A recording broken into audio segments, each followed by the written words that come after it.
We're getting some good questions in from the audience, and I'm going to address those in just a minute. Some of them are some pretty technical questions. I'm hoping you guys can respond to. But I want to talk about the platform. I guess I don't know. Maybe conundrum's too strong a word, but as we've ascertained, at one point on this historical mAb manufacturing continuum, platforms were an efficiency enabler. But as the therapies themselves have grown in complexity, by way of example, tetra-specific antibodies, have platforms become less valuable, or have they become perhaps even a liability? Yeah, it's interesting. I've spent a lot of time in my career developing platforms and then rolling them out to different manufacturing sites. And it's a great question because at the time, I do think it was an enabler. And I know there were several instances of gaining efficiency and doing things faster that we were able to achieve by them. I mentioned earlier critical thinking, and I think that's the piece of we've got additional complexity, we've got more urgency, and we have to be taking the pieces of the platform that serve us in those respects versus blindly saying everything's going to the platform.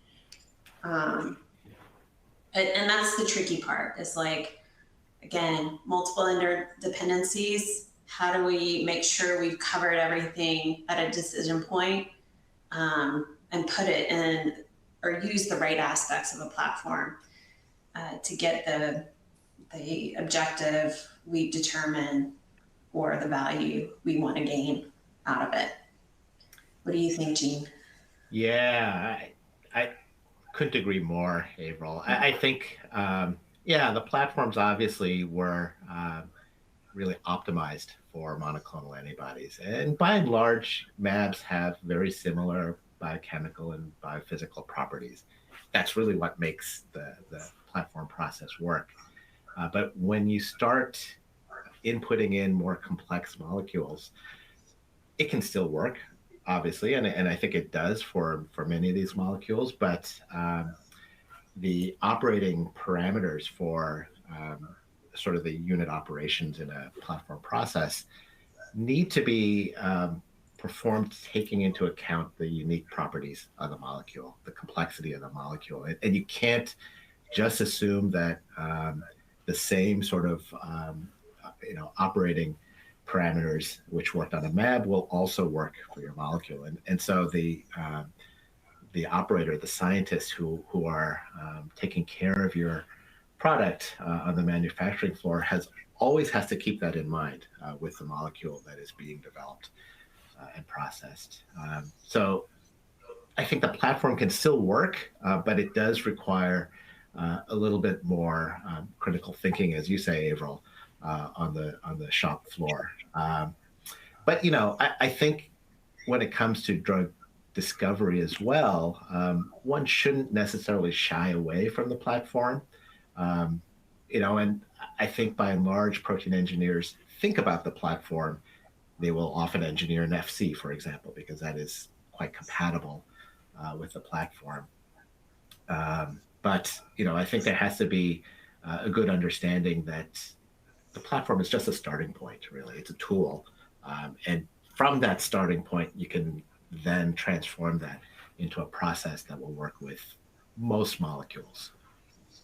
Dr. Lee, on that point, do you see, I guess, culturally, organizationally, do you see conflict at all between the head office's take on platforms and the perception of those, as you said, on the shop floor at the production level? Like, the head office might be saying, like, we bought a platform for this, we spent a lot of money on it, make it work.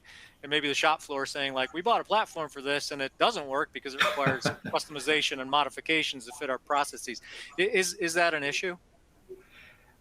Yeah, I mean, I think whenever these kind of challenges surface, there will be some struggle initially, right? So, yeah, we have this great machine that makes this popsicle stick, but suddenly, it doesn't work anymore. And so now what are we supposed to do? But, this is always, this is behind the phrase, necessity is the mother of invention. And so the existing process, you've invested a lot of capital and facilities into a platform, those existing processes can be made more efficient to take into account, let's say, today's challenges, today's needs. I think process intensification, for example, is a good example of this. It largely utilizes existing infrastructure, existing sort of